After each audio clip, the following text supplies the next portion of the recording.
Well, hello. Thank you so much for joining me on another one of my episodes. And today I've got a really super important topic to talk about, and it's super important for me and for all my clients, and it should be super important for you and everyone in society, because it's the topic of sugar and really how much do we need? What is it doing to our bodies? Is it detrimental to our health? And if so, why are we still allowed to have it?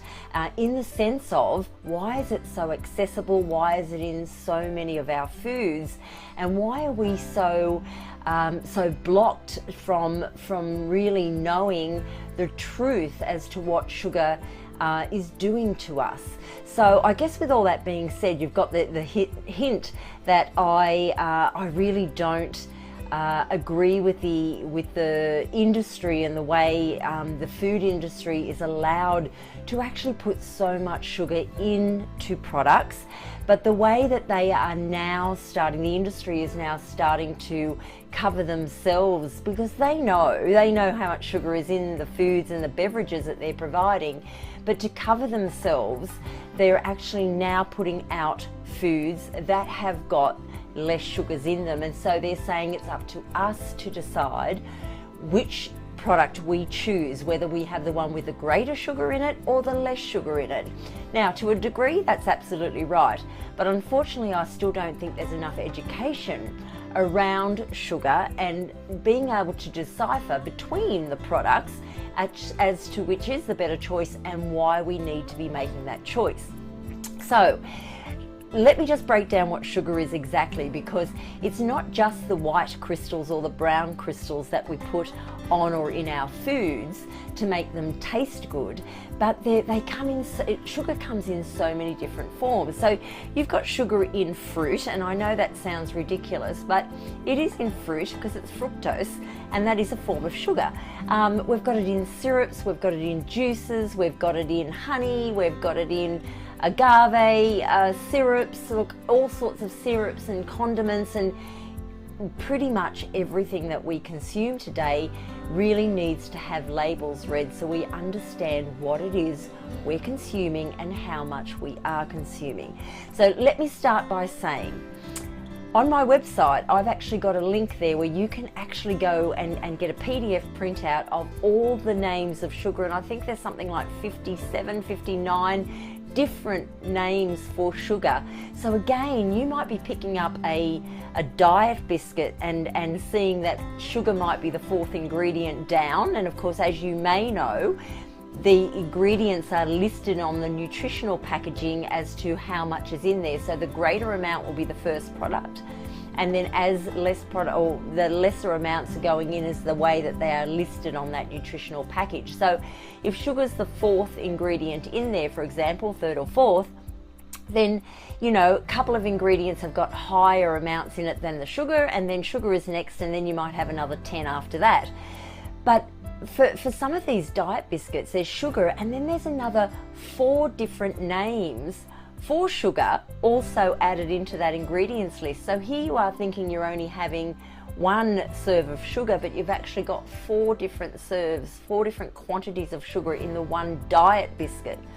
So I hope that makes sense, how difficult it is to really decipher through all of that packaging and understanding of it. But the more inclined to want to know about it, the better your health is going to be around it. And I think that's the one key thing I really want you to take away today from this, is to understand that you are needing to be responsible for what you're consuming and understanding how to read the labels. Because once you understand that, you can make a much more informed choice around that. So we've got all the different types of sugar. My website's got that listing that you can print out on that under louiseskeen.com. But again, we need to understand just what is it made up of, because they're molecules. There's 2 molecules in sugar, and that's fructose and glucose. Now, what happens with those 2 molecules is they go into your body with everything that you consume that's got sugar in it, which is pretty much everything. And the actual fructose has got nowhere to go but to your liver, which is how we get fatty liver. But the glucose is actually going to your brain and to your muscles, and that's not a bad thing that does that. But what happens again as the fructose goes to your liver is it's actually now detrimental to your health because it starts to accumulate, and this is where the onset of diseases come in. This is where our blood pressure can increase, so we get that hypertension. This is where diabetes starts to stem from. This is where we even have heart disease, and sadly and proven that this is where the cancer is being caused through the greater amounts of sugar that we're consuming. Now, if you're having a little bit of sugar every day, every week, whatever it might be, that's okay. But what is a little bit of sugar? Because our understanding of a little bit probably isn't under the regulation of what a little bit really is. And what we need to understand is 1 teaspoon of sugar has 4 grams of, 1 teaspoon of sugar has got 4 grams, in it. Now, what we need is 20 grams of sugar maximum a day. 20 grams. So we need 4 teaspoons. We don't need, but we can safely consume 4 teaspoons of sugar a day. And for a man, it's around let's say 7 teaspoons of sugar a day for a man. Okay, so for a woman, I'm talking about a woman at this point in time, if we've got 20 grams, 4 teaspoons of sugar a day, 20 grams of sugar, does that sound like a lot to you, 4 teaspoons of sugar a day, or does it not sound like enough?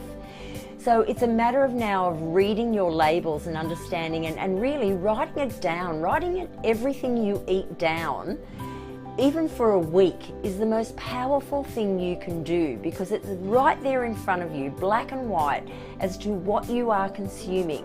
We're not judging, we're just trying to work out what we're having, how much we're having, and particularly on the sugar front, why are we having as much as we have? Because sadly, what I've done a bit of a study here, I just need to have a look about.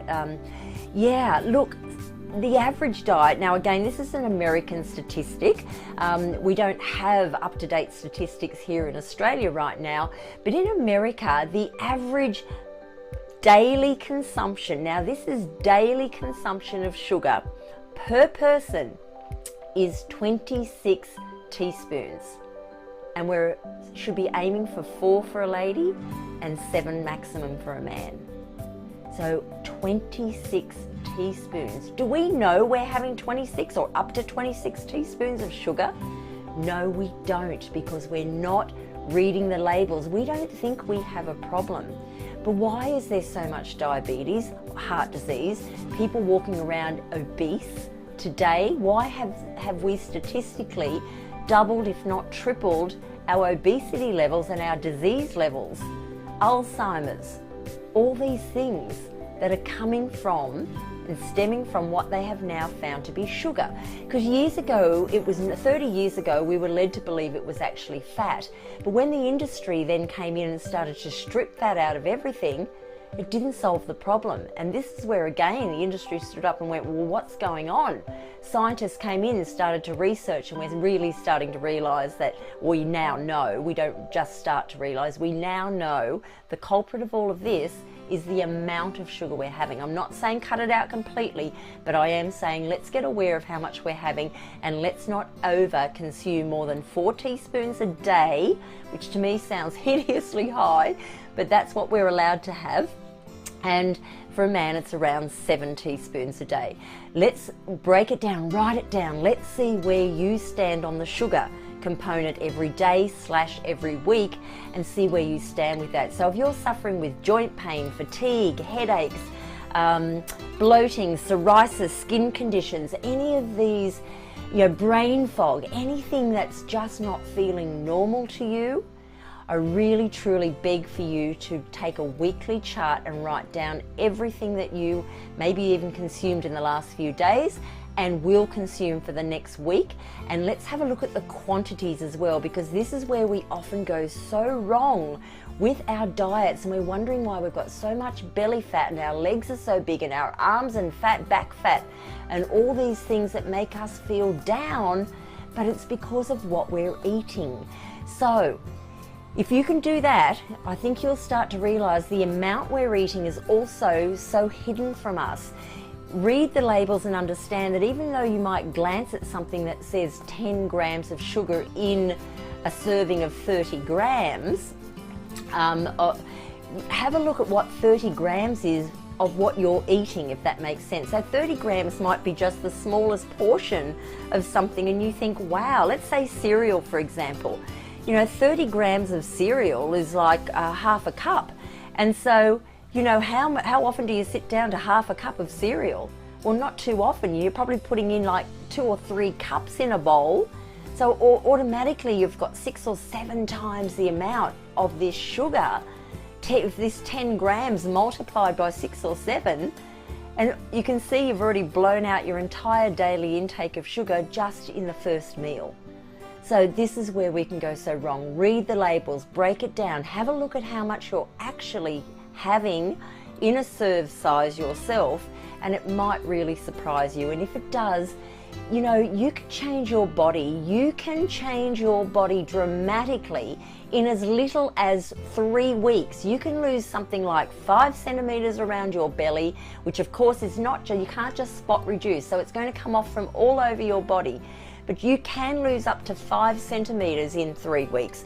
You will feel better. Your aches and pains and your psoriasis or skin conditions, your brain fog, your lack of ability to sleep or think, your bloating around your belly will all start to change in as little as 3 weeks if you start to really be aware of the amount of sugar that you're consuming.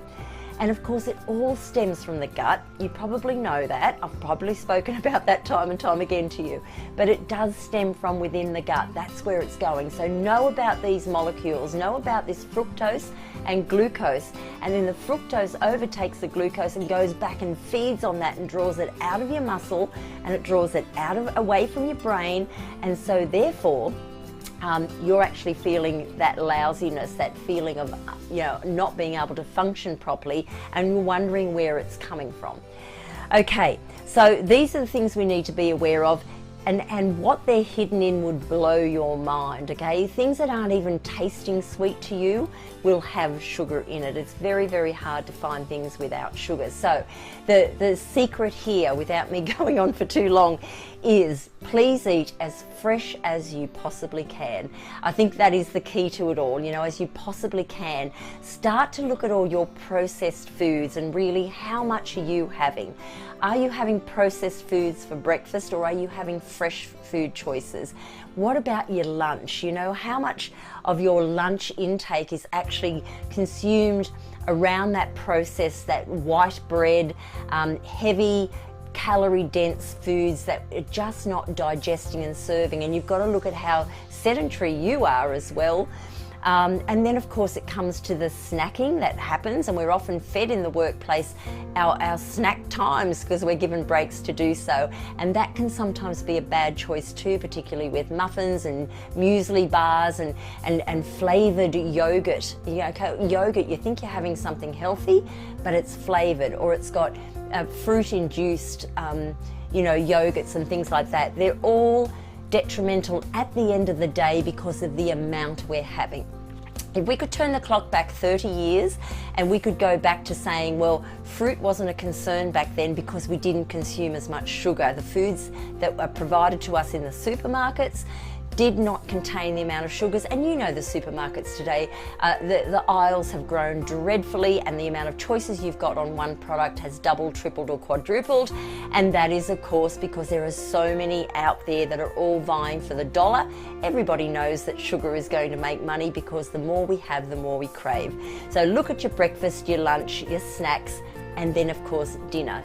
Dinner is usually for many people the main meal of the day. Let's have a look at how many sauces we're having, the condiments with it. Tomato sauce, barbecue sauce would blow your mind.